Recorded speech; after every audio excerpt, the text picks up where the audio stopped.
बहनों, आप सभी के लिए शिव आमंत्रण पत्र, जो कि परमात्मा इस समय हम सभी के लिए आमंत्रित कर रहे हैं। प्यारे भाइयों एवं बहनों, ओम शांति। अपनी अज्ञान रूपी निद्रा से जागो, धरती पर भगवान आ चुके हैं। ये महान आश्चर्य है किंतु सत्य है। परमपिता शिव परमात्मा सभी आत्माओं के पिता इस भारत भूमि की धरा पर अवतरित होकर के गीता ज्ञान द्वारा सतयुग का निर्माण कर रहे हैं। यह वर्तमान की बेला सतयुग की लॉटरी प्राप्त करने की बेला है। जिन आत्माओं को अपना भाग्य बनाना है, वो अभी ये भाग्य बनाने के लिए ईश्वरीय विश्वविद्यालय में अवश्य पधारे। अभी नहीं तो कभी नहीं, समय हाथ से निकल जाएगा। इसीलिए कहा भी है, अच्छे दिन पीछे गए प्रभु से किया न हेत, अब पश्चात होत क्या, जब चिड़िया चुग गई खेत। इसीलिए कहा, काल करे सो आज कर, आज करे सो अब, पल में प्रलय होत है, बहुरी करेगा कब। प्रिय भाइयों बहनों, आज हर आत्मा किसी न किसी समस्या से दुखी है।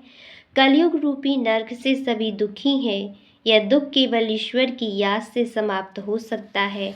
शिव बाबा की प्रेरणा से हम लोग रूहानी राजयोग मेडिटेशन निःशुल्क सिखलाते हैं। इस मेडिटेशन को 1 घंटा प्रतिदिन देखकर 7 दिन में सीखा जा सकता है। इसको सभी लोग सीख सकते हैं। ये कभी भी कहीं भी कर सकते हैं। राजयोग मेडिटेशन एक चमत्कारी महामंत्र है। इसकी जितनी महिमा की जावे उतनी कम है। इसके द्वारा आप अपनी सभी श्रेष्ठ मनोकामनाएं पूरी कर सकती हैं।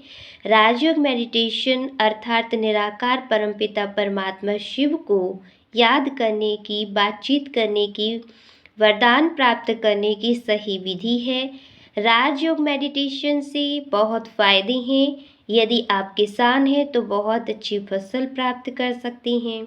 यदि आप स्टूडेंट हैं तो अच्छे अंकों से उत्तीर्ण हो सकते हैं। यदि आप दुकानदार हैं तो ग्राहकों की भीड़ लगा सकते हैं।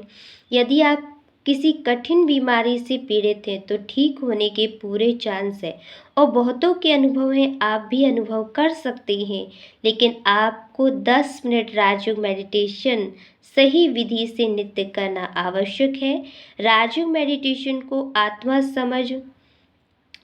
मेडिटेशन में अपने को आत्मा समझ सर्वशक्तिवान शिव पिता परमात्मा को याद करने से जन्म जन्मांतर के पापों से मुक्त होकर जीवन मुक्ति का वर्षा प्राप्त कर सकते हैं। तो आप सभी आमंत्रित हैं प्रजापिता ब्रह्मा कुमारी ईश्वरीय विश्वविद्यालय राजयोग मेडिटेशन सीखने के लिए। तो नज़दीकी जो भी ब्रह्मा कुमारी सेंटर आपके आसपास हैं, आप जाए।